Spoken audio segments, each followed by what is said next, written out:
Saudi আরবে vision 2030 মতো দীর্ঘমেয়াদী প্রকল্পগুলোয় চীনা প্রকৌশল ও নির্মাণ পরিষেবা গ্রহণ করার মাধ্যমে ইউয়ানের ব্যবহারের জন্য ভবিষ্যতে আরও নতুন পথ তৈরি হচ্ছে।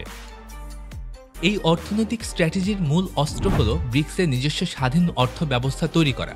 উচ্চ খরচ, কম গতি এবং অপারেশনাল জটিলতার মতো আন্তঃসীমান্ত লেনদেনের সমস্যা সমাধানে ব্রিক্স সদস্য রাষ্ট্রগুলো দুটি বড় উদ্যোগ নিয়েছে।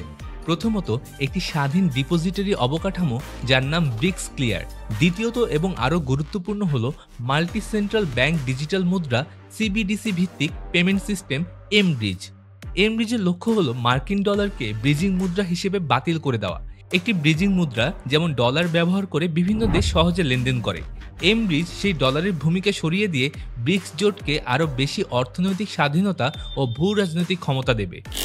ডলারাইজেশন প্রক্রিয়া সফল হলে এর ফলে মার্কিন স্টক মার্কেটে পতন হতে পারে এবং ঋণ নেওয়ার খরচ বাড়তে পারে। আন্তর্জাতিকভাবে এটি মুদ্রার অস্থিরতা বাড়াতে পারে।